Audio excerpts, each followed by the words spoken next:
Hey, this is Clay Nelson, Clay Nelson Life Balance Hour. We're talking about the great topic of how to be heard and how to hear. Wow. You know, that's a fine line that you split, but can you imagine if you don't feel heard, okay, what's your life like? You like walk around in a box going, nobody cares. Why should I say it? Nobody will hear it anyway.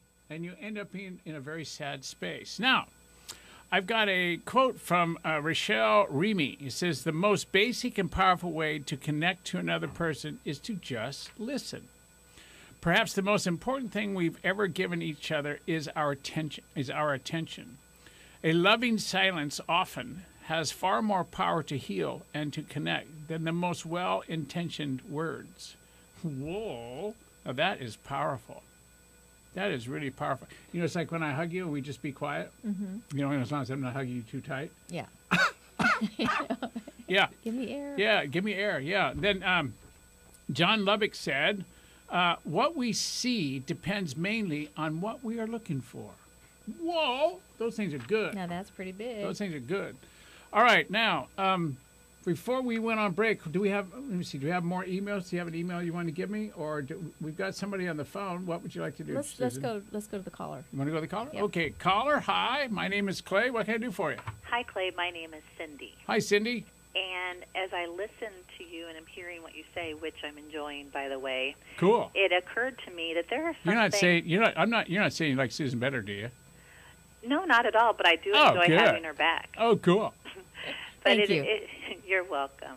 But it occurred to me that there are some things I really don't want to hear. I mean, have you ever had somebody just, like, share with you, like, way too much? Yep. And so, and I know I've handled that different ways. You know, I just be patient and kind of let it go in one ear and out the other, and other times where I'm not so patient and I'm really clear that I've probably let my irritation show. Yeah, do you listen to my show very often? On a fairly regular basis. Okay, and have you ever heard me say, always ask permission to shoot straight? You know Yeah, that I have phrase? heard you say that, yeah. Especially, usually it's around when you have something to say that may hurt feelings or whatever. Mm-hmm. And the only way I know and still be honorable and loving and caring when someone's speaking to you about stuff you have absolutely no interest in, or you know, you may have an interest, but the timing's all wrong. You know what I mean? Yeah. As you say to them, you know, I really don't have time to talk with you right now. Could we talk at another time? Or you could say, do I have permission to shoot straight with you? And they say yes. Says, you know, what we're talking about doesn't seem to be, you know, something that's going to make a difference anywhere or make a difference in my life or probably not even make a difference in your life. So what do you say we make up another topic to talk about?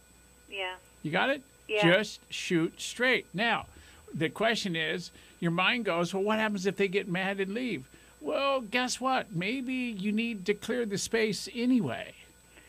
Yeah, maybe they're not the person you want to be chatting with even about important things. Yeah, unless, of course, it's your mom. If it's your mom, you just sit there and you listen and you be good. Oh, I'm glad you threw that one in. I have a retort to that one, though.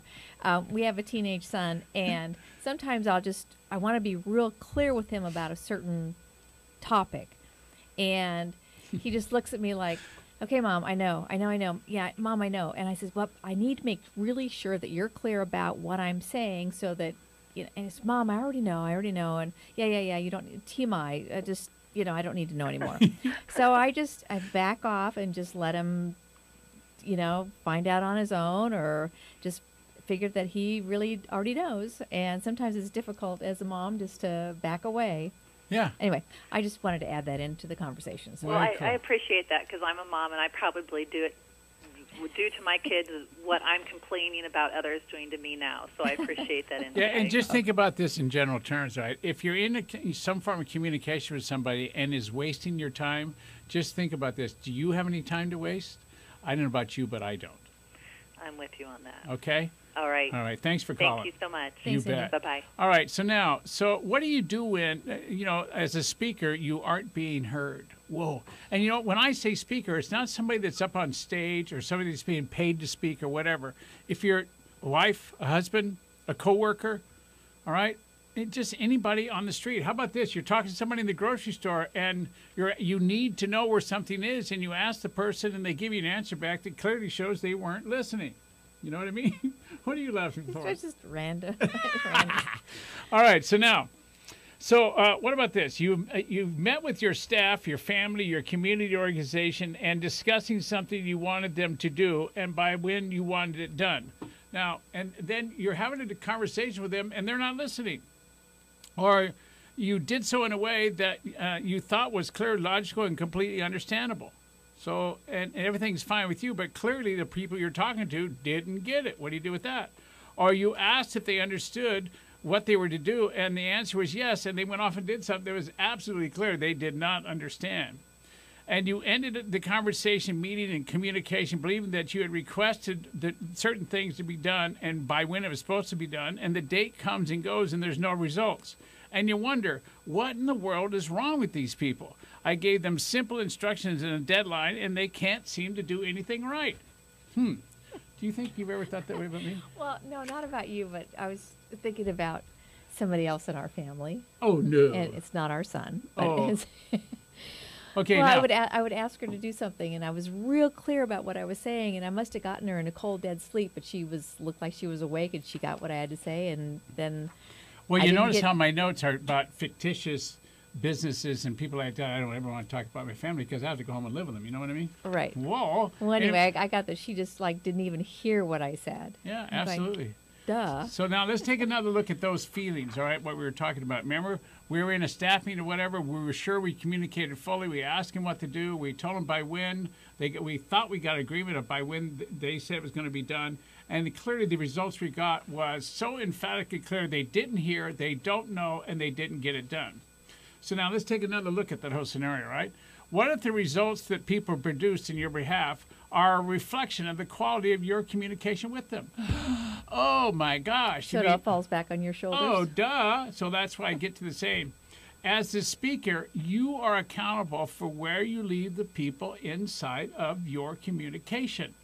It is your responsibility, yours, the speaker's responsibility, to communicate fully and completely and to make sure that your team, your family member, your husband, your wife, oh, you're so cute, your husband or your wife has 100% clarity around what was communicated and what the expectations are, what I call the specific measurable results, all right, SMRs, all right? So how do you make sure we're heard? Now, we got to go on a break here just in a few minutes. In 2 minutes, can we go to break now and come back and have a longer session? Okay, I think I'd like to take a break now and come back, and I've got several steps that are tests to see if you've been heard or not, and I'm going to speak to you about speaking in first person and how to ask someone to repeat to you what was said without making them feel like that you believe that they're not smart enough or whatever, and it's very important part of the show. So teaching them a little exercise to do when Yeah. speaking. Yeah, a little exercise. It's not that it's a huge exercise that you taught me over time in a Oh. very humble way, you know. All right, so you're listening to Clay Nelson at Clay Nelson Life Balance. The show today is all about listening, about being heard, and you're listening to KZSB AM 1290, Santa Barbara News Press radio station. So get on back here. I'm fixing to give you all the listening and hearing answers. Clean up your reputation.